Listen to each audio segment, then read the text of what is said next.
Close your eyes, if you wish, and let your mind drift to a distant time, a world of endless sands and towering palaces, where the Achaemenid Persian Empire stretched from the Indus River to the shores of the Mediterranean. This is boring history for sleep, and tonight we invite you to wander the dusty trails and fragrant courts of ancient Persia, a land of couriers, kings, and quiet wonders. Our journey will unfold slowly, like a scroll unrolling under starlight, guiding you through the rhythms of lives long past. Imagine yourself in this vast empire, where the sun burns bright and the nights are cool, where every step carries the weight of history. We'll begin with the life of a humble courier racing along the royal road, and from there we'll explore the triumphs of kings, the mysteries of cliff-carved inscriptions, and the daily pulse of a civilization that shaped the ancient world. There's no rush, no urgency. Let the stories wash over you, as gentle as a desert breeze. Settle in,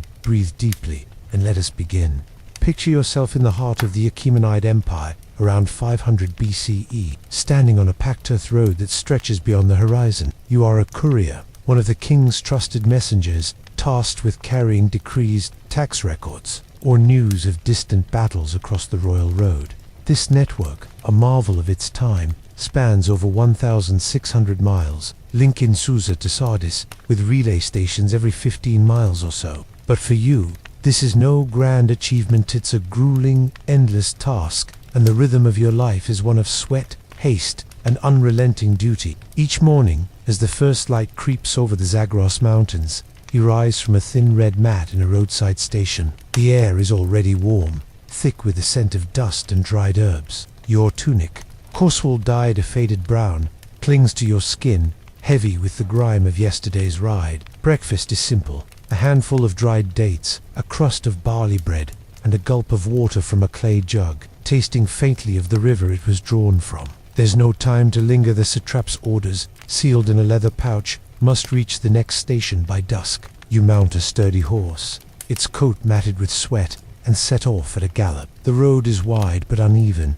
strewn with pebbles that jolt your bones with every stride. The sun climbs higher, its heat pressing down like a heavy cloak, and soon your throat is parched, your lips cracked. You pass caravans of camels, their bells jangling softly, laden with spices and silk, but you cannot stop. The empire depends on your speed, for as the Greek historian Herodotus wrote, neither snow nor rain nor heat nor gloom of night stays you from your task. Imagine the strain of this life. Day after day, your legs ache from gripping the horse, your hands blister from the reins. At each station, you hand off your pouch to another rider, collapsing onto a straw pallet for a few hours of fitful sleep before the next relay. The stations are sparse mud brick walls, a smoky hearth, perhaps a bowl of lentil stew if you're lucky. The other couriers, weathered men from across the empire, speak in a mix of Persian, Aramaic, and gestures, their faces etched with the same exhaustion you feel. There are dangers too, though they come quietly, without fanfare. Bandits lurk in the hills, their shadows flickering at dusk, ready to ambush a lone rider for a pouch that might hold gold or secrets. Lions, though rare, prowl the plains, their low growls a reminder of the wild beyond the road. And then there's the weather-scorching summers that leave you dizzy, winters that bite through your cloak with icy winds. A sudden sandstorm might blind you, forcing you to huddle behind a rock, the grains stinging your skin like tiny needles. The empire's demands are relentless. You carry messages of war, tribute, or royal decrees, but you'll never read them. The wax seals are for governors and kings, not you. Your role is vital, yet you're invisible, a cog in the vast machinery of Persia's rule. If you falter, if you fall ill, or your horse stumbles, another rider takes your place, and the road forgets you. The constant struggle wears at your spirit. There's no glory, only the next station, the next ride, the next dawn. Yet, amidst this toil, there are moments of quiet beauty. As you ride, the landscape shifts. Golden deserts give way to green valleys, where poplar trees sway gently, their leaves whispering in the breeze. At night, when you pause to water your horse, the stars burn bright above, a tapestry of light that feels almost within reach. These fleeting glimpses remind you of the world beyond your task, a world of poets and palaces you'll never know. This was the life of a Persian courier, a life of endurance and anonymity, where every step served an empire greater than yourself. As we leave the royal road behind, let your mind drift to another figure, one whose ambition forged that empire from scattered tribes. Let us turn now to the story of Cyrus the Great, a king whose name echoed far beyond the sands. As the dust of the royal road settles behind us, let your mind drift to a different figure, one whose vision shaped the very empire that bound those far-flung couriers to their task. Imagine a man standing on a hill, his cloak rippling in the warm Persian breeze, gazing across a land of tribes and city-states, dreaming of unity. This is Cyrus, known to history as Cyrus the Great, the founder of the Achaemenid Empire, whose life was a tapestry of conquest, mercy, and quiet ambition, woven in the 6th century BCE. His story unfolds slowly, like the turning of seasons, and we'll trace it now, step by steady step.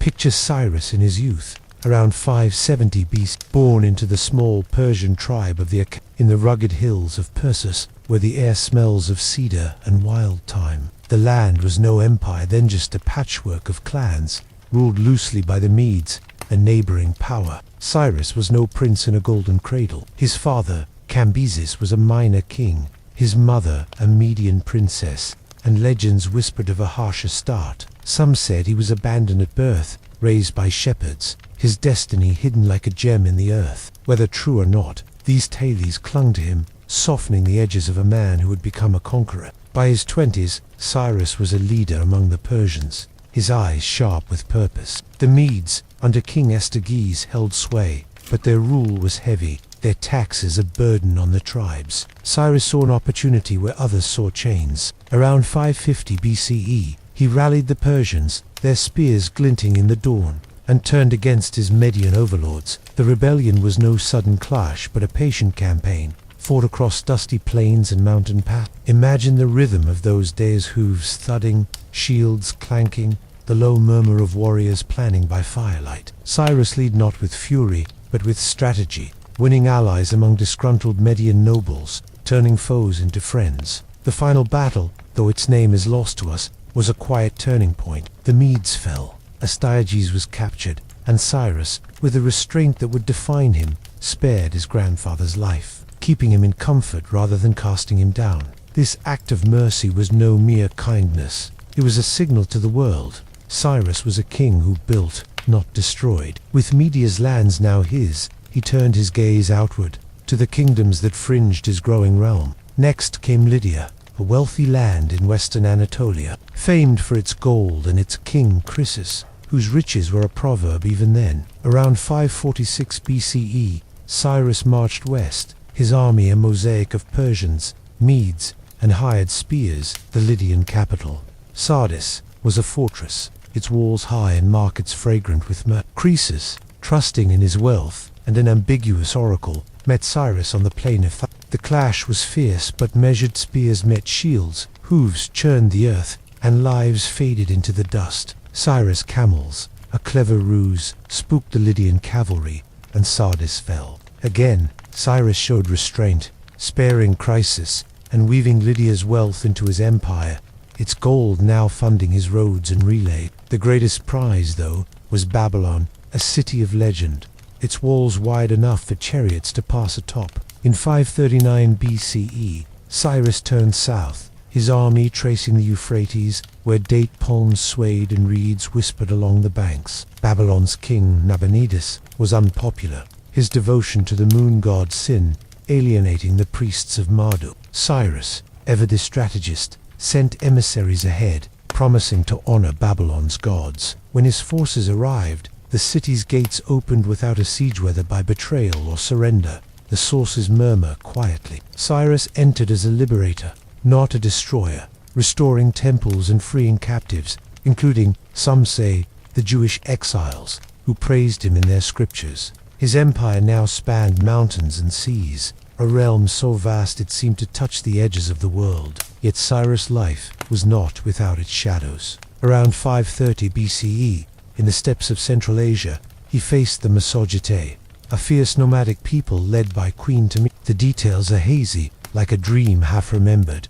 A battle was fought, perhaps a trap laid and sprung. Cyrus fell, his ambitions stilled in the grass, far from his palaces. Some say Tamiris sent his body back with honor. Others whisper darker tales, but we'll let those fade, as they belong to the realm of rumor, not rest. Cyrus's legacy was not in battles won, but in the empire he shaped a land of many tongues, faiths, and customs, held together by roads, laws, and a king's quiet vision. His tomb, a simple stone chamber in Pasargadae, still stands, its modesty a contrast to his deeds. As we leave Cyrus behind, let us turn to a different kind of monument, one carved high on a cliff, its words a puzzle for the ages. Let us explore the mystery of the Behistun inscription, a silent witness to Persia's story. As the story of Cyrus fades into the starlit past, let your mind drift to a different kind of legacy, one etched not in conquests, but in stone. Picture a towering cliff in western Iran, rising sharply against a sky brushed with the pinks and golds of dawn. This is Mount Behistun, and carved high upon its face, some 300 feet above the desert floor, is the Behistun inscription, a monumental record from the heart of the Achaemenid Empire. Created around 520 BCE, it is both a proclamation and a puzzle, its words and images whispering secrets of ancient Persia. Let us climb, in imagination, to explore this enigma, unfolding its story as gently as a scroll warmed by candlelight. Imagine the scene as it was crafted, under the orders of Darius I, a king who rose to power after Cyrus. The cliff is bustling, though not with the clamor of battle artisans dangle from ropes, their chisels tapping rhythmically, shaping rock into a canvas. The air is dry, scented with dust, and the faint temps of juniper from nearby slopes. The inscription itself is vast, a tableau 80 feet wide, dominated by a relief of Darius, his foot on a fallen foe, facing 9 bound captives, each a defeated rebel king. Above them hovers a winged figure, perhaps Ahura Mazda, the Zoroastrian god, blessing the scene. Surrounding this image are columns of text, written in 3 languages: Old Persian, Elamite, and Babylonian, injured in the wedge-shaped script of cuneiform. The inscription's purpose, at first glance, seems clear. It is Darius' victory cry. He declares himself the rightful king, chosen by divine will, who quelled a wave of rebellions that threatened the empire after Cyrus' death. The story it tells is one of chaos and restoration. Around 522 BCE, a usurper named Gamata, claiming to be Cyrus' son, seized the throne. Darius, a distant relative, rallied loyal nobles and, after a series of battles, overthrew Gamata, restoring order. The inscription names 9 rebel leaders, each from a corner of the empire, who challenged Darius and were defeated. It is a tale of power reclaimed, carved to ensure no one would forget. But as we linger on this cliff, the inscription reveals itself as more than royal propaganda. It is a mystery, one that has drawn scholars and adventurers for centuries, its secrets as elusive as the shadows that play across its surface at dusk.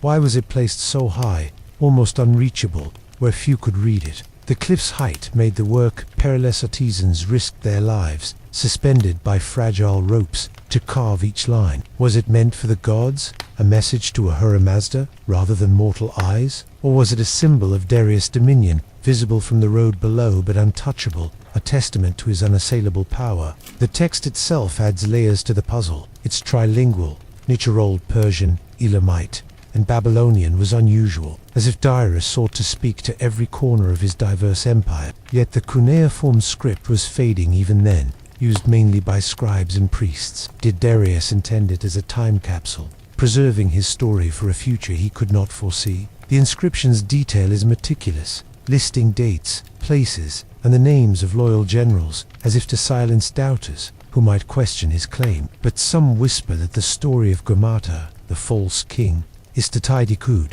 Darius have invented a usurper to justify his own rise, a coup cloaked in legitimacy. The Behistun inscription's true wonder, though, lies in its rediscovery, centuries after Persia's fall. By the 19th century, the cliff was a curiosity, its script forgotten, its meaning lost. European explorers, drawn by tales of a Persian Rosetta Stone, scaled the rock, their lanterns flickering in the cool night air. One such adventurer, Henry Rawlinson, a British officer, risked his life in the 1830s to copy the text, dangling from ladders as winds tugged at his cloak. His work unlocked the cuneiform script, revealing not just Darius' story, but the languages of Mesopotamia, opening a window to a vanished world. Without Behistun, the voices of Babylon and Susa might still be silent. Yet even today, the inscription holds its secrets. Parts of the cliff are weathered, the stone cracked by time, and some lines are unreadable.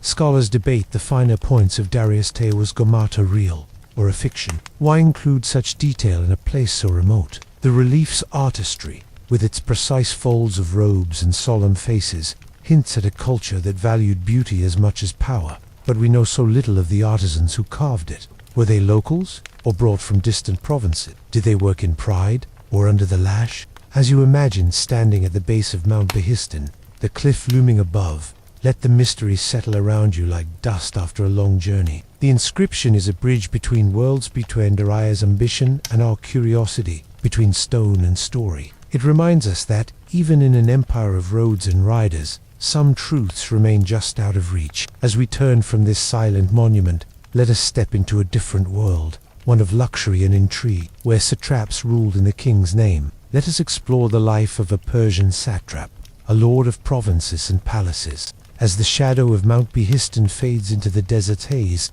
let your mind drift to a world of opulence and power, far from the dusty trails of couriers or the chisels of artisans. Imagine yourself in the heart of the Achaemenid Empire around 500 BCE, standing within the cool, marble-lined halls of a provincial palace. You are a satrap, a governor appointed by the great king to rule one of Persia's vast provinces, from Egypt to India. Your life is one of privilege, yet it is no less demanding than the couriers, for power in Persia comes with a delicate balance of loyalty, cunning, and constant vigilance. Let us step into this world as gently as a breeze through a garden and explore the rhythms of a satrap's days. Picture your residence, a sprawling palace in a city like Sardis or Susa, its walls adorned with glazed tiles that shimmer blue and gold in the morning light. The air is fragrant with rosewater and myrrh, carried on the breath of servants who move silently, their sandals whispering against polished stone.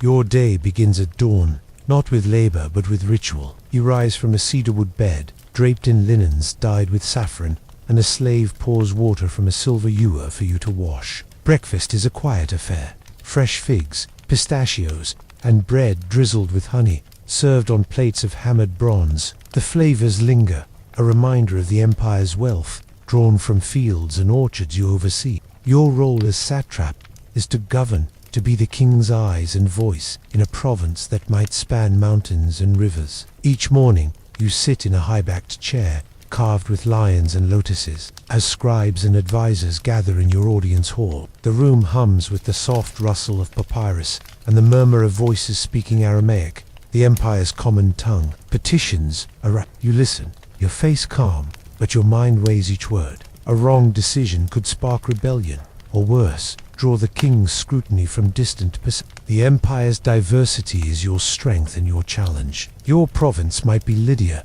with its Greek-speaking cities, or Bactria, with its nomads and spice routes. You learn to navigate a mosaic of cultures, offering gifts to local gods, perhaps a bull for Zeus or incense for Nahita to keep the peace. Your palace reflects this blend. A Greek harpist plays at your feasts, while Persian guards in scale armor stand watch. Yet you never forget your duty to the king. Taxes, in gold, derricks, or grain, must flow to the capital, and your loyalty is tested by spies, the king's ears, who report any hint of disloyalty. Midday brings a pause, a moment to walk your palace gardens, where fountains bubble and peacocks strut among pomegranate trees. The air is cool here, a relief from the sun's glare, and you might sip diluted wine from a rhyton, its lion-shaped spout gleaming. These gardens, called Paradisa Paradisa, a Persian art designed to mirror the order of the cosmos. Yet even here, your mind is not at rest. A messenger might arrive, his horse lathered, bearing a sealed decree from the king, a call for troops, a demand for more tribute, or a summons to court. Each message is a reminder that your power is borrowed, your position fragile. Evenings are for feasting, a display of your wealth and authority. Guests, local nobles, visiting envoys, or fellow satraps recline on cushioned couches, their tunics embroidered with silver thread. Servants offer platters of roasted lamb, lentils spiced with cumin, and cakes dusted with sesame. Musicians pluck lyres, their notes mingling with the clink of goblets and the low hum of conversation. You play the host, offering toasts to the king's health, but you watch your guests closely. A careless word, a veiled insult, could signal dissent. Some satraps, like Aroetes of Lydia, grew too bold, plotting against the crown. Their fates, whispered in the shadows, ended in quiet disgrace. The constant struggle of your life is not physical but political. Rebellion simmers in every province. Egyptians resent Persian taxes, Greeks chafe at foreign rule. You quell unrest with a mix of diplomacy and force, sending troops to troubled villages or bribing chieftains with gold. Yet you must also please the king, whose court at Persepolis is a world of intrigue, where rivals vie for favor. A poor harvest, a lost battle, or a whispered rumor could see you recalled, your palace given to another. Even your family is no refuge. Your sons might scheme for your title. Your wives wield influence through whispered counsel. There are moments of beauty, though, that soften the weight of rule. At dusk, you might climb to your palace roof, where the sky burns orange over the city's mud-brick homes and domed temples. The call to prayer from a Zoroastrian fire altar drifts upward, its smoke curling like a thread to the stars. These moments remind you of the empire's grandeur, a realm where many peoples live under one king's law. Your work, however flawed, holds this fragile order together. As we leave the satrap's palace, its lights fading into the night, let us turn to a humbler art, one that wove beauty into the empire's daily life. Let us explore the craft of Persian carpet weaving, a tradition that warmed homes and told stories in thread.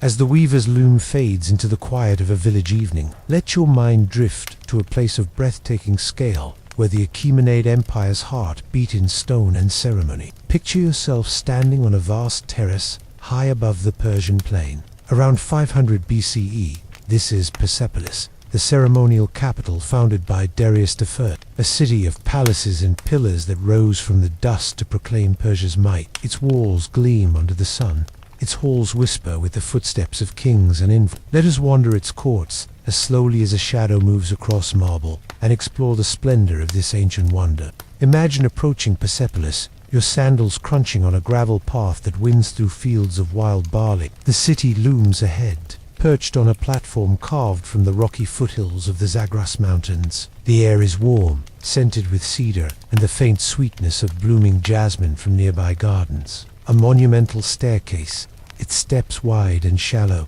invites you upward, each tread polished smooth by countless feet. You climb, the effort gentle but steady, and as you reach the top, the terrace unfolds before you, a sprawling expanse of stone, stretching nearly a third of a mile, its surface gleaming like a mirror in the midday light. At the terrace's edge stands the Gate of All Nations, a towering portal flanked by colossal statues of winged bulls, their stone faces solemn, their horns curling toward the sky. You pass beneath their gaze, the air cool in the gate's shadow, and emerge into the heart of Persepolis. The Apadana Darius Great Audience Hall dominates the scene. Its roof, once supported by 72 columns, each soaring 60 feet high, crowned with carved lotuses and bulls. Though the wooden roof is long gone, imagine it then, painted crimson and gold, filtering sunlight into patterns that dance on the floor below. The hall could hold thousands, its vastness a silent boast of the empire's reach. As you wander,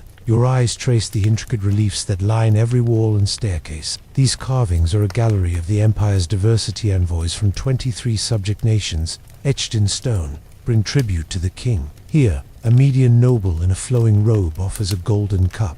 There an Ethiopian bears ivory tusks, his cloak swaying as if caught in a breeze. Bactrians lead camels, Indians carry spices, and Greeks present folded cloth, their faces serene yet distinct. The artisans, drawn from across the empire, worked with chisels and patience, their hands shaping limestone into a vision of unity. The stone feels cool under your fingertips, its surface smooth, as if time itself has paused to admire their craft. The air hums with the memory of festivals when Persepolis came alive. Imagine Nowruz, the Persian New Year, when satraps and ambassadors gathered under these columns. The scent of roasting lamb and saffron rice drifted from banquet halls, mingling with the smoke of sacred fires lit for Ahura Mazda. Musicians played lutes and drums, their notes soft but insistent, while guards in scale armor stood watch, their spears glinting in torchlight. The king, enthroned on a golden chair, received gifts and oaths, his presence a quiet anchor in the swirl of ceremony. For those moments, Persepolis was the world's center, a place where every tongue and custom met under one sky. Yet even in its glory, Persepolis bore the weight of its own creation. The terrace was hewn by laborers, thousands of them, from Persia, Egypt, and beyond, whose sweat and calloused hands shaped its stones. Timber for the roofs came from Lebanon's cedars, hauled across mountains. Gold and lapis lazuli were mined in distant provinces. The constant struggle of building such a city was immense, though the reliefs show only triumph, not the toil. Some workers were paid, their wages recorded on clay tablets. Others, perhaps prisoners or conscripts, labored under harsher terms, their lives a quiet sacrifice to the king's vision. The palace complex unfolds as you explore further. The Tachara Darius private residence is smaller but no less grand, its doorways framed with carvings of the king slaying mythical beasts, symbols of order over chaos. Polished floors reflect lamplight, and windows open to gardens where fountains murmur, their water drawn from hidden channels. The hall of 100 columns, built by Xerxes, looms nearby, its forest of pillars, a space for justice and decrees. Each building tells a story, not just of wealth, but of purpose, a city meant to abhor, to bind an empire through spectacle and faith. As you stand in the Apadana's shadow, the wind carries a faint tang of dust, a reminder of the plain below. Persepolis was not a city for daily life, no. Markets or hovels crowded its terraces. It was a stage, used for ceremonies and royal gatherings, its emptiness between events as striking as its crowds. Yet its beauty was fragile. In 330 BCE, Alexander the Great wood-burned Persepolis, its timbers reduced to ash, its stones left to crack under the sun. The ruins, though, still stand, whispering of a time when Persia's heart was carved in stone. As we leave the terraces of Persepolis, their columns fading into the dusk, let us turn to a humbler pulse of the empire, the markets where its wealth flowed. Let us step into the bazaars of Susa, where traders and travelers wove the empire's economic life. As the stone pillars of Persepolis fade into the quiet of memory, let your mind wander to a different pulse of the Achaemenid Empire, where the clink of coins and the chatter of voices weave a vibrant tapestry. Picture yourself in Susa, one of Persia's great cities, around 500 BCE, standing at the edge of a sprawling bazaar. The air is alive with the scents of cumin, saffron, and fresh-baked bread, mingling with the dust kicked up by passing caravans. You are a trader, one of many who fueled the empire's wealth, navigating the crowded stalls of this economic heart. Let us step into this world, as gently as a shadow, crossing a sunlit square, and explore the rhythms of Susa's markets. Imagine the bazaar at dawn, as the first light gilds the mud-brick walls of Susa's streets. The market is already stirring, its alleys lined with wooden stalls draped in colorful awnings, blue and ochre, flapping softly in the breeze. The ground is packed earth, worn smooth by countless feet, and the air carries a medley of sounds. The low bleat of goats, the rhythmic tap of a coppersmith's hammer, the laughter of children darting between carts. You carry a basket of goods, perhaps bolts of linen from Egypt or jars of olive oil from Ionius, slung over your shoulder, its weight a familiar burden as you seek a spot to trade. Your stall, a simple wooden frame, is set up near a fountain, where water trickles into a stone basin, offering a cool respite. You arrange your wares with care, the linen folded neatly, the oil jars gleaming in the sunlight. Around you, the bazaar is a mosaic of the empire's reach. A Bactrian merchant unloads bundles of turquoise, their blue-green stones catching the eye. An Indian trader offers sacks of pepper, its sharp scent cutting through the air. A Babylonian hawks clay tablets, etched with contracts or prayers. Camels and donkeys shuffle past, their bells jingling, laden with cedar from Lebanon or wool from the steppes. The empire's diversity flows through Susa, each good a thread in its vast web. Trading is a dance of words and gestures, and you've learned its steps well. A customer approaches our Median noble, his robe embroidered with silver, seeking cloth for a festival. You haggle, your voice steady but warm, offering the linen at a fair price, but holding firm against his counteroffer. The exchange is slow, almost ritualistic, punctuated by sips of watered wine from a shared cup. Numbers are scratched on a wax tablet, and the deal is sealed with a nod. The noble servant handing over gold derricks, their Lion King stamp glinting in the sun. Another trade might be barter a jar of oil for a Phoenician glass bead, its colors swirling like a trapped sea. The bazaar is not without its challenges, a constant struggle beneath the surface of its bustle. Tax collectors, stern men in the king's service, patrol the market, their tablets recording every sale. You pay a tithe in silver or grain, a reminder of the empire's grip, and grumble quietly with other traders about the weight of tribute. Thieves are a subtler, threaten nimble hands that snatch a coin or a bolt of cloth when your back is turned. You'd keep a dagger at your belt, its hilt worn smooth, though you hope never to use it. The weather, too, can turn dust. Storms sweep in without warning, forcing you to cover your goods with heavy cloth, the air thick with grit that stings your eyes. There are moments of camaraderie that soften the grind. At midday, you join other traders under a tamarisk tree, sharing a meal of lentils and dried figs. The flavor's simple but grounding. Stories are swapped, a tale of a shipwreck off Cyprus, a rumor of rebellion in Egypt. A musician strums a lyre nearby, his melody weaving through the market's hum, and for a moment, the weight of trade lifts. These pauses are brief though, for the bazaar demands your attention. A caravan arrives, its camels groaning under sacks of frankincense, and you hurry to negotiate before rivals claim the best goods. The market's lifeblood is the royal road, the same path trod by couriers, linking Susa to distant cities like Sardis and Babylon. Goods flow both ways. Your linen might grace a satrap's table, while the turquoise you buy could end in a Greek temple. This connectivity is Persia's strength, but it comes with risks. Pirates haunt the seas, bandits stalk the roads, and a poor harvest in a far-off province can spike prices, leaving your customers grumbling. You learn to read the market's moods, to sense when to hoard or sell, a skill as vital as any warrior's. As evening falls, the bazaar grows quieter, the stalls emptying as traders pack their wares. Torches flicker,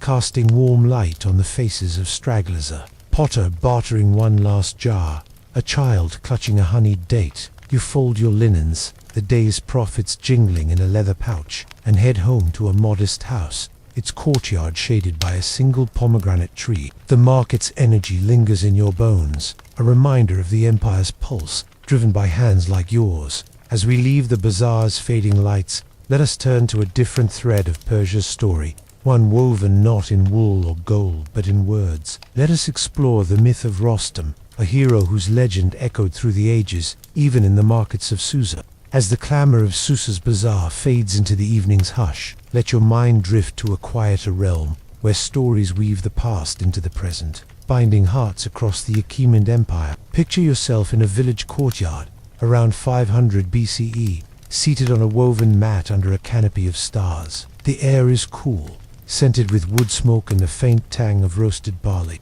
A bard, his voice low and rhythmic, strums a lyre, recounting a tale older than the empire itself, the myth of Rostam, Persia's greatest hero, whose deeds echo in the Shahnameh, the Book of Kings, though its verses would not be written for centuries. Let us settle into this story as gently as a leaf falls to the earth and explore its timeless resonance. Imagine the scene as the bard begins, his words painting a world of rugged mountains and boundless plains, where heroes battle demons and fate. Rostam, born in the land of Sistan, is no ordinary man. His strength is godlike, his heart torn between duty and sorrow. The Shahnameh, though composed later, draws on oral traditions that pulsed through Achaemenid Persia. Stories told by firelight to shepherds, traders, and even Rostam's tale is one of valor, but it is also a mirror of the Persian soul, reflecting the constant struggle between honor and loss, a theme that soothed listeners then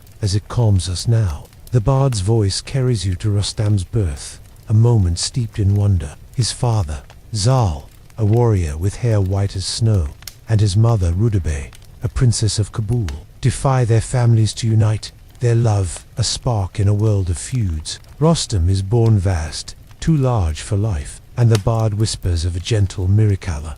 Healer's knife saves mother and child, a tale that made village women nod with knowing smiles. Raised in Sistan's dusty hills, Rostam grows swiftly, his hands wielding a mace before he can walk, his laughter shaking the tents of his clan. The land smells of sage and horsesweat, and young Rostam trains under the stars, his destiny already woven. His first great deed comes early, a quest that sets the tone for his life. The bard sings of Raksha Rustam's loyal horse, a steed with a coat like burnished bronze, chosen from a herd by the hero's discerning eye. Together, they face a lion in the desert, its roar a shadow in the night. Rostam's mace swings, and the beast falls, its strength no match for his. The story is simple, but its rhythm is soothing. Imagine the villagers leaning closer, their breaths slowing as the bard describes the lion's mane, soft as silk, now still under the moonlight. This victory is but a prelude, a glimpse of the trials to come.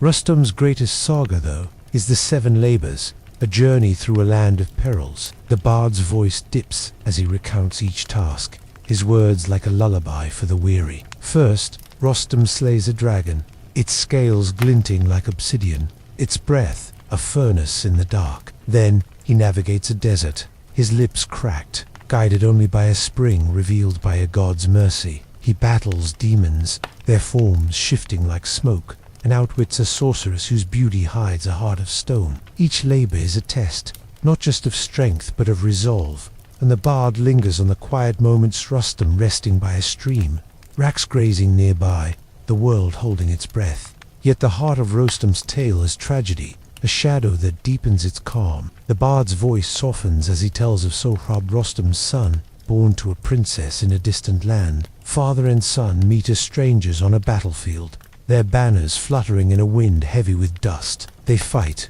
unaware of their bond, and Rostam's spear finds Sohrab's heart, a moment that unfolds without violence in the telling, only sorrow. The bard describes Rostam's grief, his hands cradling his son under a sky too vast, his tears falling like rain on parched earth. The villagers sigh, their own losses mirrored in the hero's pain, but the story's weight is gentle, a reminder of life's fragility. This myth, though ancient, was no mere fable in Achaemenid Persia. It spoke to couriers enduring the royal road, to satraps balancing power, to weavers knotting their hopes into wool. Rostam's strength was their aspiration, his losses their reality. The tale was told in markets, in palace halls, even in the shadow of Persepolis. Its verse is a thread connecting the empire's many peoples. Bards carried it from village to village, their lyres tuned to the same notes, their words a comfort in a world of toil and uncertainty. As the bard's voice fades, the fire's embers glow softly,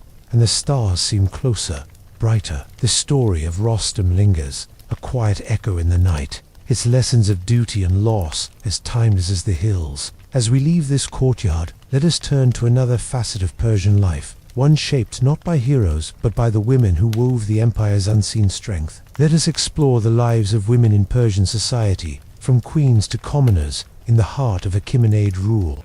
As the bard's tale of Rostam fades into the starlit night, let your mind drift from the realm of heroes to the quieter, yet no less vital, pulse of the Achaemenid Empire. Picture yourself in a sun-dappled courtyard around 500 BCE, in a Persian city like Ecbatana or Susa.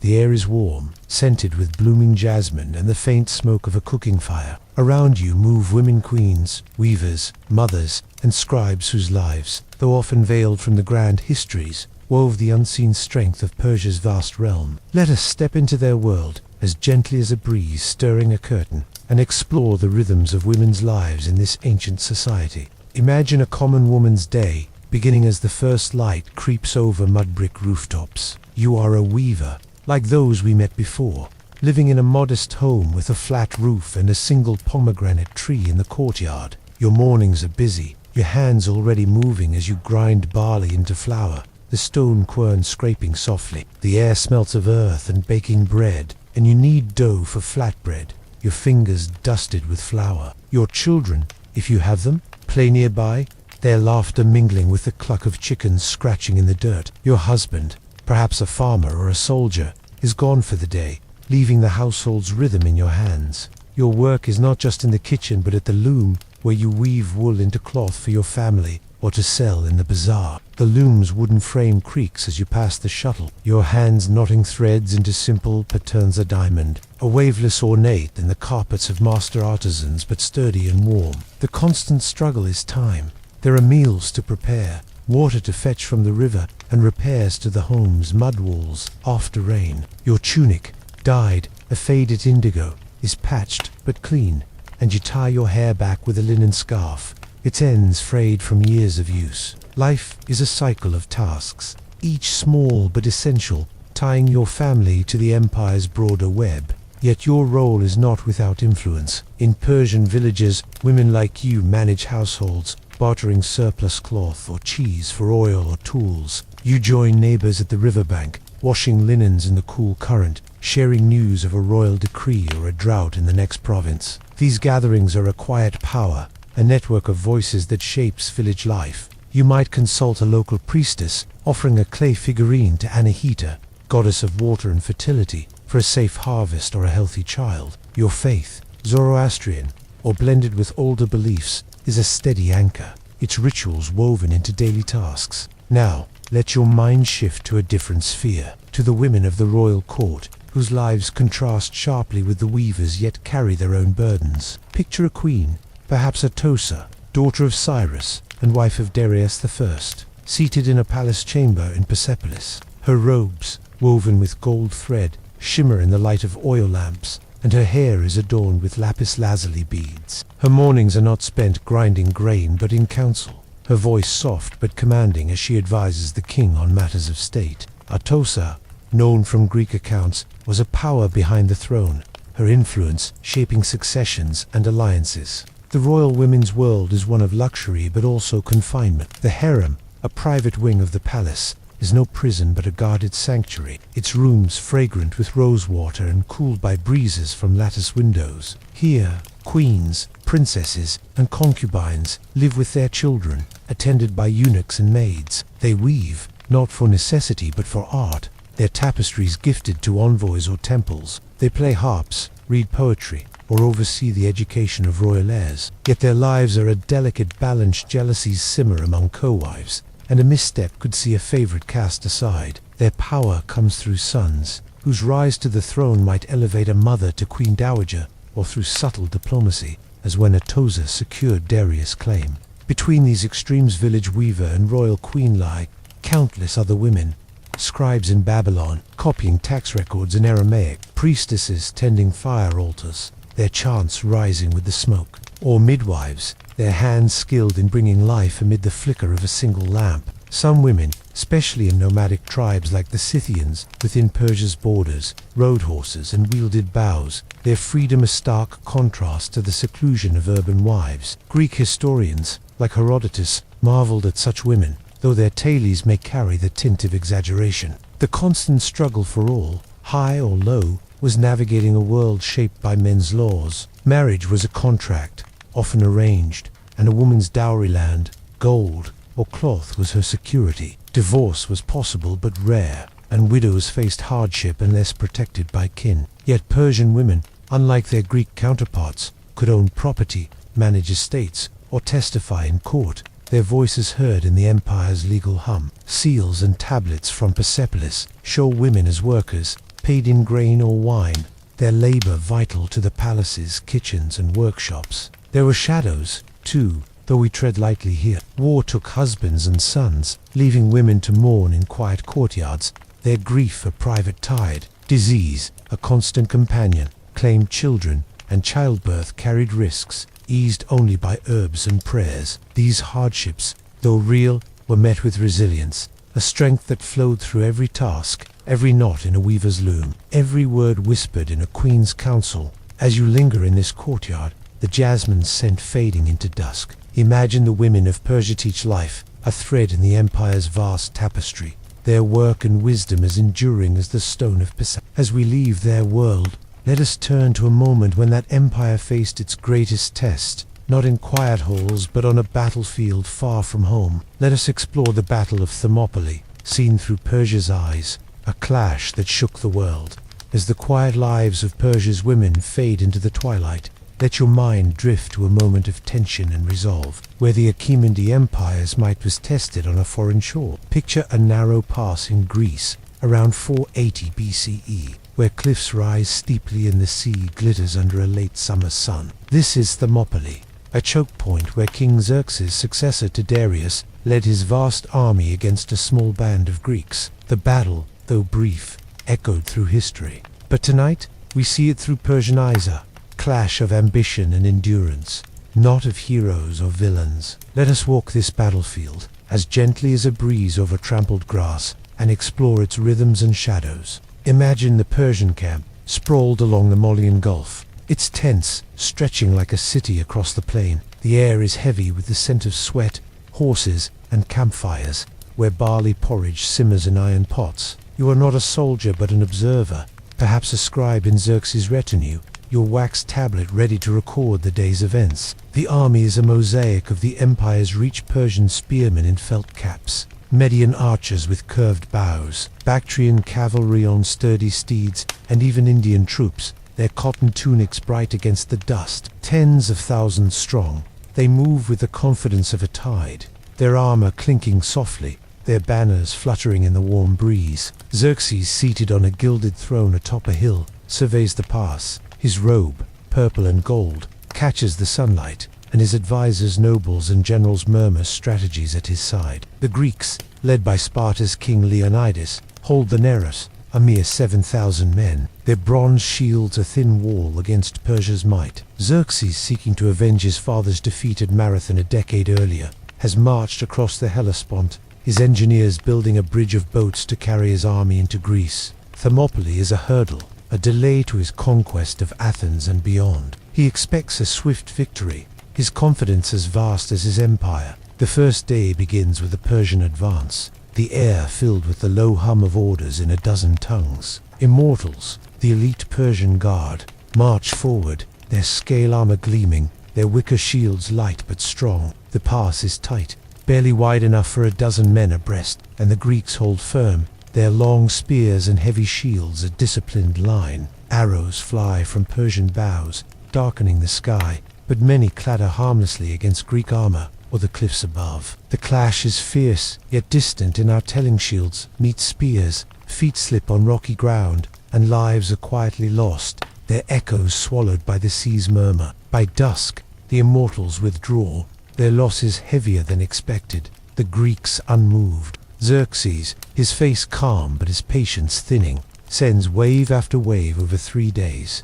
Medes, Scythians, and even conscripts from distant provinces press the pass, their footsteps churning the earth to dust. The constant struggle is not just against the Greeks, but the terrain cliffs funnel the army into a bottleneck, neutralizing Persia's numbers. The air grows thick with the scent of pine and sweat, and the wounded, carried back to camp, whisper of the Spartans' relentless discipline. Yet the Persians fight on, their loyalty to Xerxes, a fire that burns through fatigue. You note the general's frustration, their voices low as they debate in the king's tent, the lamplight casting long shadows. The turning point comes quietly, not with a charge but a betrayal. A Greek traitor, Ephialtes, reveals a mountain path that flanks the pass. Xerxes dispatches his troops under cover of night, their sandals muffled on the rocky trail. By dawn, the Greeks are surrounded, their position untenable. Leonidas, sensing the end, sends most of his allies away, keeping 300 Spartans and a few others to hold the pass.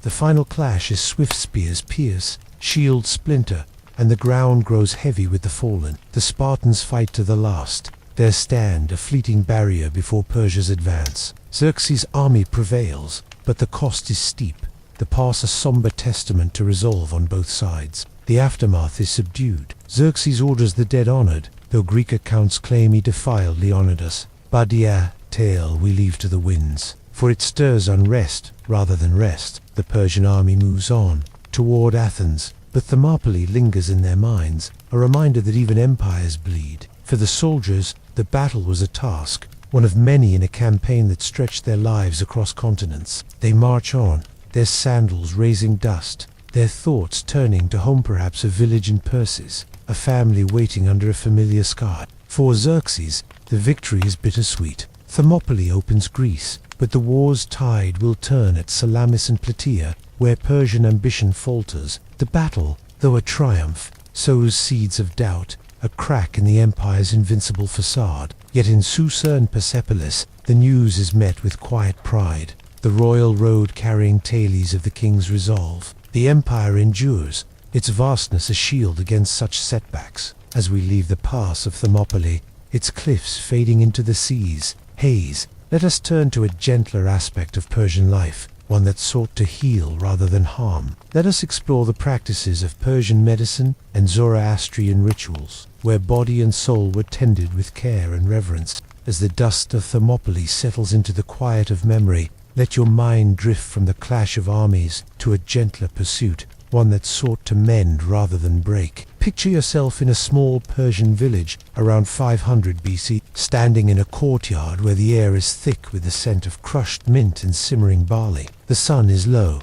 casting long shadows across mud brick walls, and a healer tends to a fevered child, her hands steady as she mixes a remedy. In the Achaemenid Empire, medicine was a blend of practical knowledge and sacred ritual, rooted in the Zoroastrian faith that shaped Persian life. Let us explore this world, as calmly as a river smoothing stones, and uncover the rhythms of healing and devotion. Imagine the healer's workspace, a modest room open to the courtyard. Its shelves lined with clay jars and bundles of dried herbs. The floor is swept clean, the air heavy with the earthy tamps of sage and the sweet bite of myrrh. A small fire burns in a bronze brazier, its smoke curling upward, an offering to Ahura Mazda, the Zoroastrian god of wisdom and light. The healer, perhaps a woman trained by her mother, moves with quiet purpose. Her tunic is simple, stained with plant juices, and her hair is tied back with a linen cord. She is no mere physician but a bridge between body and soul, her work guided by the belief that health is a balance of purity and harmony. In Persian medicine, illness was not just a physical ailment but a sign of imbalance, sometimes caused by evil spirits or the neglect of sacred duties. The healer begins by observing her Pashata child, flushed and restless, lying on a reed mat. She touches the child's forehead, noting the heat,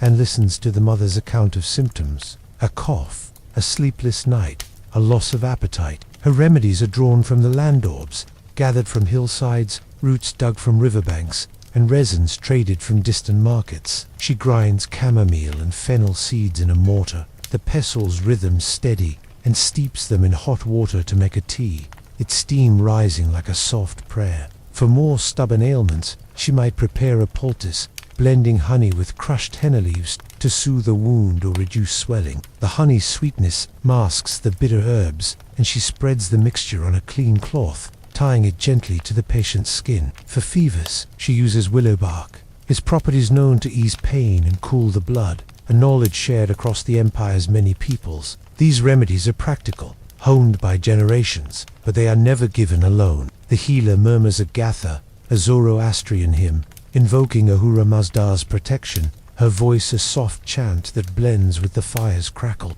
Zoroastrian rituals were the heart of Persian healing, for purity was both a physical and spiritual state. The faith taught that pollution, whether from illness, decay, or sin, offended the divine order. The healer ensures her hands are washed in water drawn from a sacred spring, her tools cleansed by passing through the brazier's flame. If the illness is grave, she might call for a priest, a magus, to perform a purification rite. The priest, robed in white, brings a bundle of balsam sacred twigs of tamariskund chants from the Avesta. The air grows solemn, the words weaving a shield against unseen forces, and the patient's family watches, their breaths slowing in the ritual's calm. Some treatments ventured beyond herbs and prayers, though always with care. For broken bones, the healer might set the limb with splints of cedar, bound with linen strips, her hands firm but gentle. For deeper ailments, like a persistent cough, she might burn frankincense, its resinous smoke inhaled to clear the chest,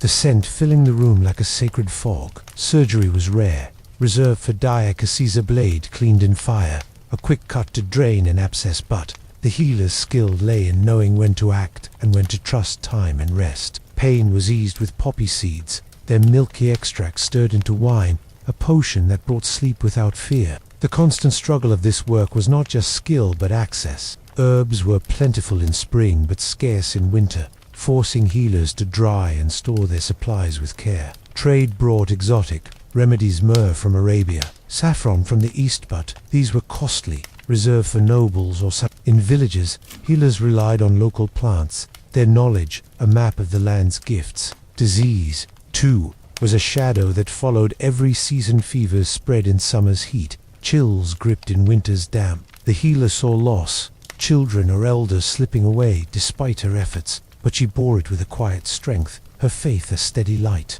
Beyond the village, medicine reached the palaces, where royal physicians tended kings and queens. Clay tablets from Persepolis mention healers paid in wine or grain, their work vital to the court's health. Satraps kept herb gardens, their beds of lavender and coriander tended by slaves, ensuring a steady supply for their households. Even soldiers carried simple dried herbs or resin pastes, treat wounds on campaign, a reminder that healing followed the empire's farthest reaches. Zoroastrian rituals extended beyond medicine, shaping daily life. Fire altars burned in every town, their flames never quenched, tended by priests who saw fire as a symbol of divine purity. Women, like the healer, offered milk or fruit at these altars, seeking blessings for health or fertility. The constant struggle was maintaining this purity, avoiding contact with decay, keeping water and earth yet these rituals were a comfort, their repetition a lullaby for the soul,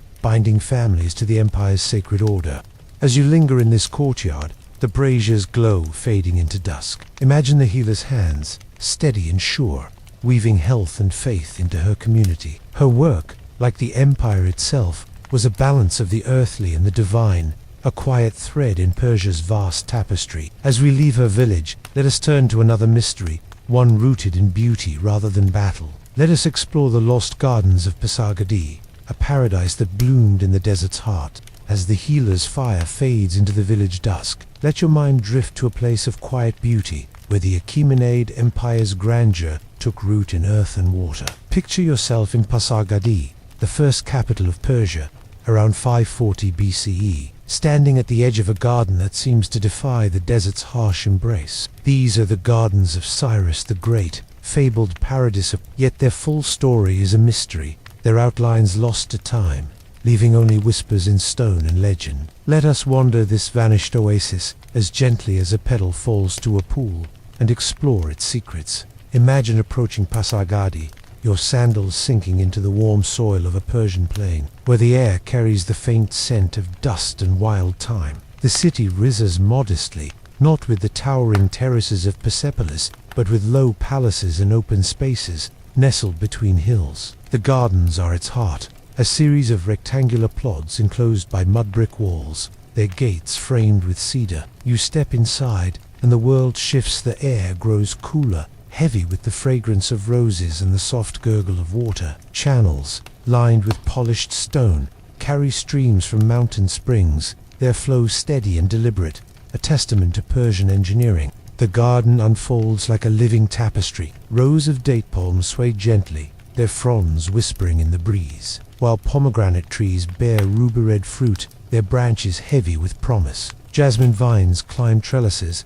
their white blossoms glowing in the sunlight, and beds of lavender release a soothing scent with every step. At the center, a rectangular pool reflects the sky, its surface rippling as a fountain bubbles, fed by underground aqueducts. The design is precise, almost cosmic, divided into 4 quadransa chahar bog, or fourfold gardens, symbolizing the Zoroastrian balance of earth, water, fire, and air. As you walk, the garden feels alive, not just with plants but with purpose. These peridias were more than royal retreats. They were statements of power, taming the desert to mirror the divine order of Ahura Mazda Sayas, who founded Pasargadae, is said to have designed the gardens himself, pacing their boundaries with his generals, envisioning a space where nature and empire could coexist. The water channels, called qanats, were dug by laborers whose sweat turned arid land into Eden, their work a quiet sacrifice now forgotten. Peacocks strut across the paths,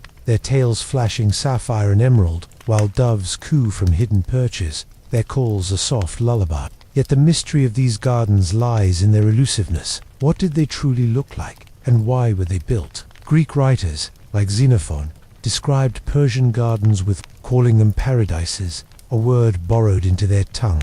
But the sands of time have reclaimed much of past. Archaeologists find traces of stone channels, fragments of columns, the outline of a pavilion where Cyrus might have sat, his robe brushing the grass. The plants themselves are gone, their seeds scattered by centuries of wind. Were the gardens as lush as later poets claimed, or were they modest, their legend growing with each retelling? Another puzzle lingers. Who tended these gardens, and for whom were they meant? Slaves and paid workers, men and women from across the empire, likely toiled here, pruning trees and cleaning channels, their hands rough from labor. The gardens were royal, yet they welcomed others, envoys, even commoners during festivals, when the gates opened for feasts under the stars. Some say Cyrus walked here with foreign guests, like Croesus of Lydia, showing them Persia's bounty to seal alliances. Others whisper the gardens were sacred, their symmetry a mirror of Zoroastrian cosmology, a place for priests to pray amid the hum of bees and the scent of myrrh. The constant struggle of maintaining such a place was immense. Water, the lifeblood of the garden, required ceaseless care. Canets clogged with silt, channels cracked in the heat, droughts, a shadow over every Persian spring, could wither even a king's paradise. Gardeners battled pests, from locusts to burrowing voles, and replanted what storms destroyed. Yet their work created a space of calm, a refuge where the empire's weight could lift, if only for an hour. Imagine sitting by the pool, the water's ripple catching torchlight, the world beyond the walls fading into silence. The garden's fate adds to their enigma. When Alexander the Great burned Persepolis in 330 BCE, Pasargadae were spared, but neglect followed. The canets dried, the trees withered, and the desert reclaimed its own. Today, archaeologists sift through the ruins, finding hints of channels and pavilions, but the garden's full splendor lives only in imagination. Were they the blueprint for later Islamic gardens, their fourfold design echoing in Granada or were they a fleeting dream, a moment of beauty in a world of conquest? As you linger in this imagined paradise, the fountains murmur blending with the rustle of leaves. Let the mystery of Pasargadae settle around you. It was a place of order and wonder, a testament to Persia's vision, yet its loss reminds us that even empires fade. As we leave the gardens, their petals drifting into dusk, let us turn to a moment of celebration, where Persia's faith found voice in fire and song. Let us join a fire festival for Ahura Mazda, a ritual that lit the empire's heart. As the gardens of Pasargadae fade into the twilight, their fountains now a distant murmur, let your mind drift to a moment of solemn celebration, where the Achaemenid Empire's spirit found voice in flame and song. Picture yourself in a Persian village around 500 BCE, standing in an open courtyard as dusk settles over mud-brick homes. The air is cool, scented with burning cedar and the sweet temps of pomegranate wine. Tonight is a fire festival, a Zoroastrian ritual honoring Ahura Mazda, the god of wisdom and light, whose eternal flame binds the empire's faithful. Let us join this gathering, as gently as embers glow in the night, and explore the rhythms of devotion in ancient Persia. Imagine the courtyard, ringed by villagers in simple tunics, their faces lit by the flickering light of a central fire altar. The altar, a low platform of stone, holds a bronze brazier where flames dance, fed by sandalwood and dried herbs. The scent is rich, almost intoxicating, blending with the crisp evening air. You stand among the crowd, your cloak drawn close against the chill, holding a small clay cup of wine, its warmth steadying your hands. The village priest, a magus robed in white, moves with deliberate grace, his beard streaked with grey, his eyes calm but focused. He carries a bundle of balsam sacred twigs of tamarisk bound with a linen cord, a symbol of the divine order. The festival begins with a chant, the maga's voice rising in a slow, melodic cadence, reciting gathas from the Avesta, Zoroastrianism's holy texts. The words are ancient, their meaning half understood by the villagers, but their rhythm is soothing, like a lullaby woven into the night. May Ahura Mazda's light guide us, he intones, and the crowd murmurs in response. Their voices a soft echo. You join them, the words unfamiliar but comforting, their repetition a thread tying you to the gathered community. The fire crackles, its sparks spiraling upward, a bridge between earth and the divine. Offerings are brought forward, each a quiet act of reverence. A woman steps up, her hands cradling a clay bowl of milk, poured gently at the altar's base as a gift for fertility and health. A farmer offers a sheaf of barley, its stalks golden in the firelight, a plea for a bountiful harvest. You add your own offering, a handful of dried figs, their sweetness a small sacrifice from your stores. The magus blesses each gift, sprinkling water from a silver ewer, its droplets catching the flame's glow. The act is simple, but its weight is profound, a reminder that purity of body, mind, and world is the heart of Zoroastrian faith. The constant struggle of this faith is maintaining that purity. Fire, the sacred emblem of Ahura Mazda, must never be defiled by decay or unclean hands. The magus tends the flame with care, adding wood with tongs to avoid tainting it, his movements precise, almost meditative. The villagers, to uphold this code before the festival, you washed in a stream, your skin scrubbed with sand, your tunic freshly woven to honor the divine. Illness, death, or even a spilled drop of blood could disrupt this purity, requiring rituals to restore balance. The magus might chant for hours to cleanse a home struck by fever, his voice a steady anchor against unseen forces. Yet the festival is not all solemnity. There is joy in its rhythm. As the chants fade, a flute player begins a gentle tune, its notes weaving through the crowd like a breeze. Children giggle, chasing each other around the altar, their shadows dancing on the walls. A woman passes a tray of flatbread, warm from a clay oven, and you tear off a piece, its texture soft, its flavor laced with sesame. Wine flows freely, diluted with water to stretch the supply,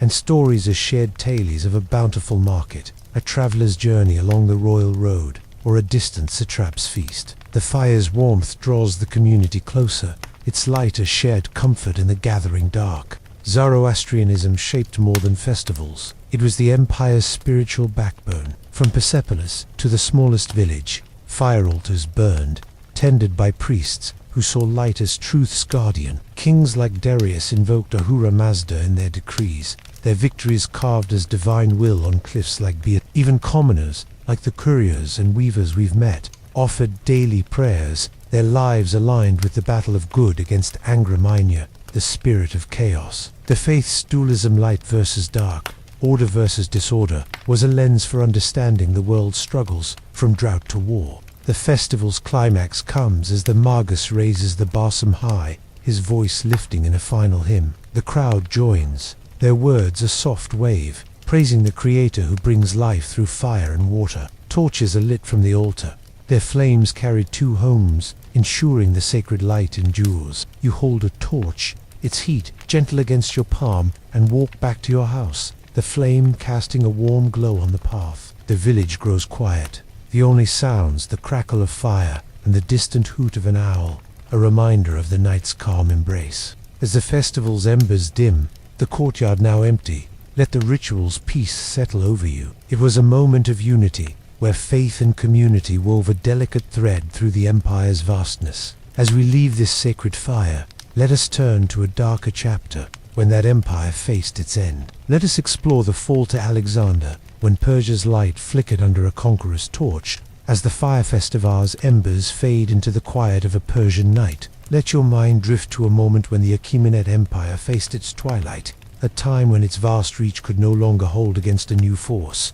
Picture yourself in 330 BCE, standing on the plains near Abila, where the air is thick with dust and the distant murmur of an approaching army. This is the final chapter of Persia's dominance, when Alexander the Great, a young king from Macedon, brought his disciplined troops to shatter the empire built by Cyrus and Darius. Let us walk through this slow unraveling, as gently as a shadow falls across a ruined palace, and explore the rhythms of its fall. Imagine the empire at its peak, stretching from the Nile to the Indus, its roads bustling with couriers, its cities alive with trade. Darius III, the last Achaemenid king, rules from Persepolis, his throne heavy with the weight of centuries. He is no weak ruler, but the empire's strained taxes burden provinces. Rebellions simmer in Egypt and Babylon, and the royal road carries whispers of discontent. Alexander, barely 20, has already crossed the Hellespont, his army small but fierce, driven by ambition and a hunger to surpass his father,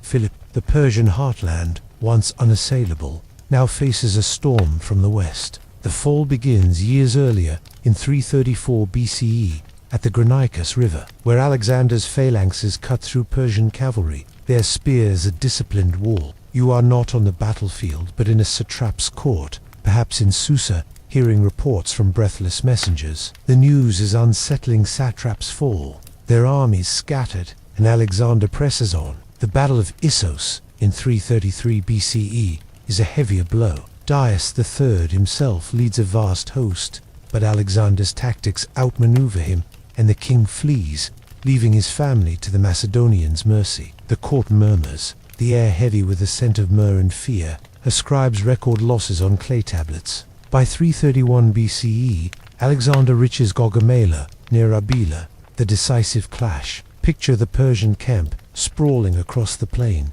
its tents, a patchwork of silk and wool. The army is immense, perhaps 100,000 strong, with chariots, cavalry, and archers from every province. The air smells of horse sweat and polished bronze, and at night, campfires flicker like stars. Darius chooses the ground, flattening it for his scythed chariots, hoping to overwhelm Alexander's 40,000 men. You stand among the retinue, your wax tablet ready, watching as the king, robed in purple, rallies his generals under a sky streaked with dawn. The battle unfolds with a slow, inevitable wait. Alexander's phalanxes advance, their shields locked, while his cavalry circled, probing for weakness. Persian arrows rain down, their tips glinting, but Macedonian armor holds firm. The chariots charge, their blades meant to carve through ranks, but Alexander's men part, letting them crash harmlessly. The Persian line wavers, its diversity Medes, Bactrians,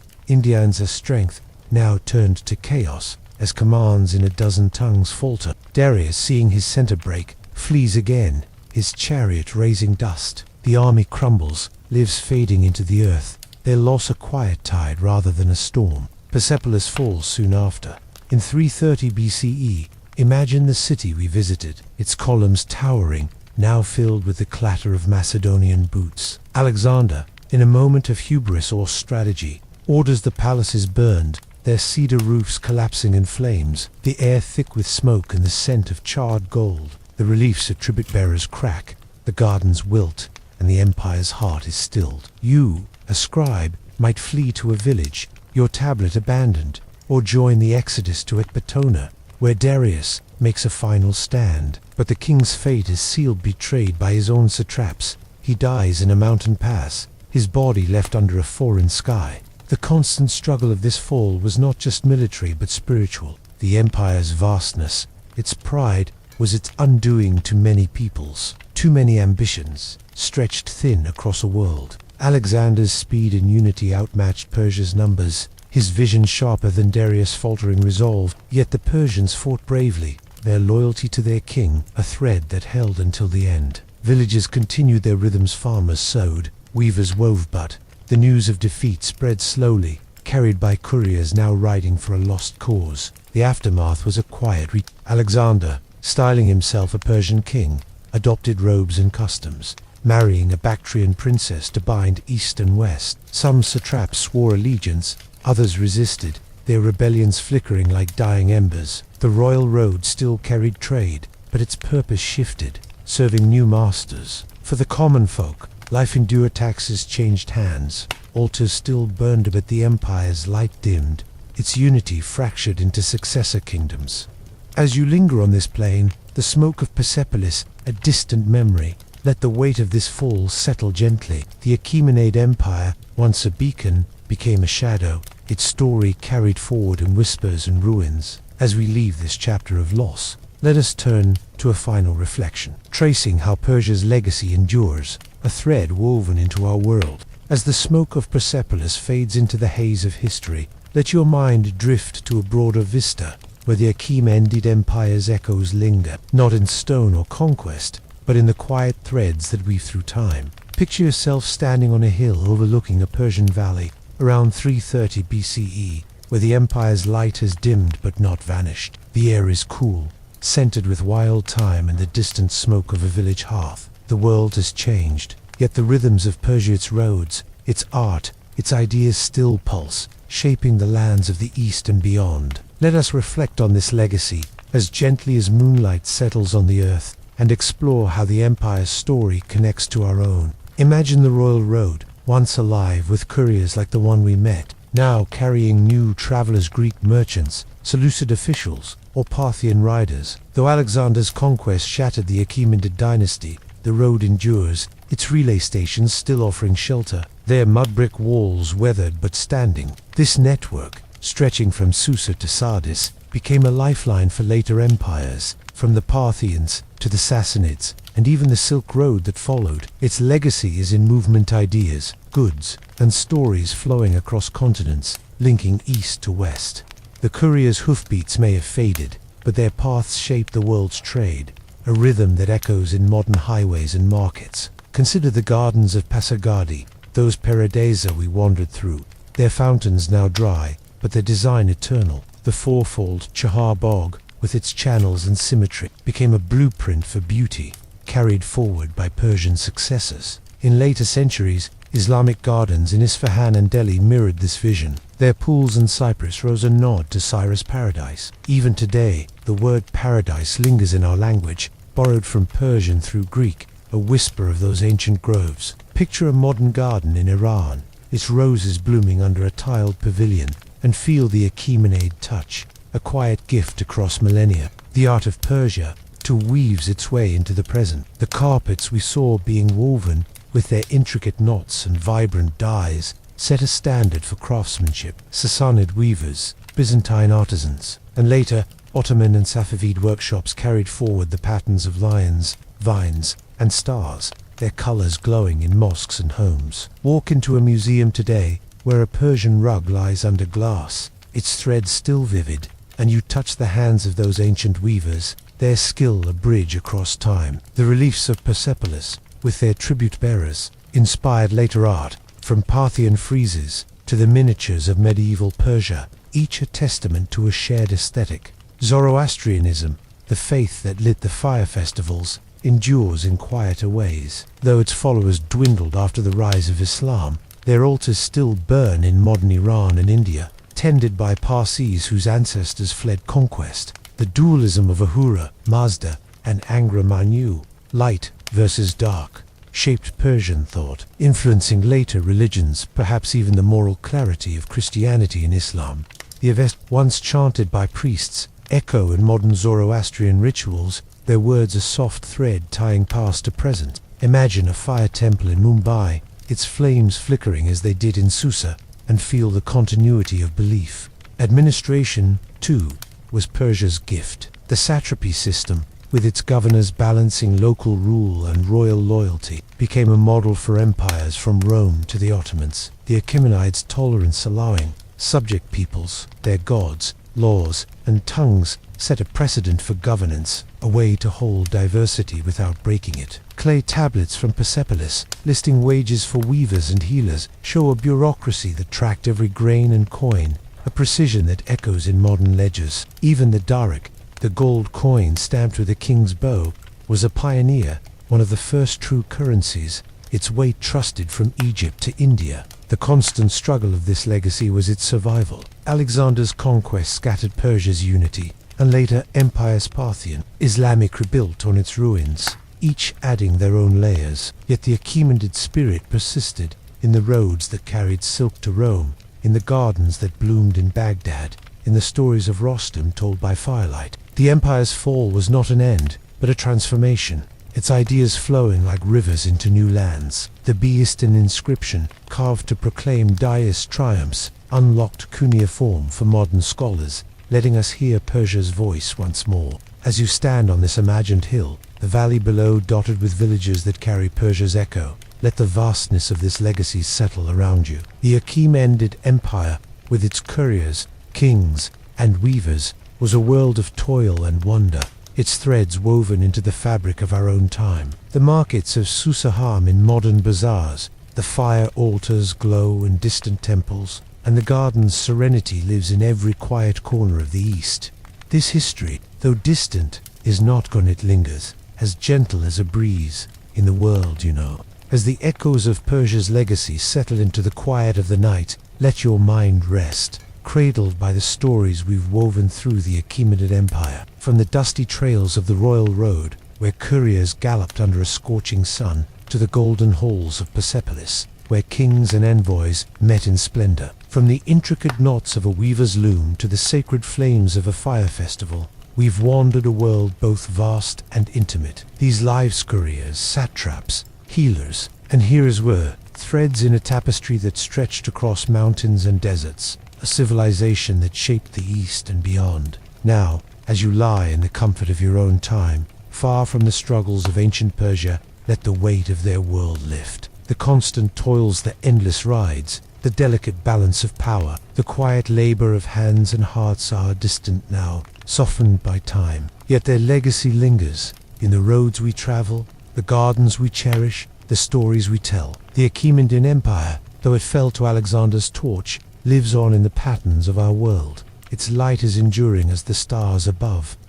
Close your eyes, if you haven't already, and let these stories fade like embers in a dying fire. There's no need to hold them tightly. They'll linger in the corners of your mind, as gentle as a breeze. Sleep now, carried by the rhythm of history, and dream of a world where empires rose and fell, yet left their mark on the quiet beauty of today. This is boring history for sleep, and we bid you a peaceful rest.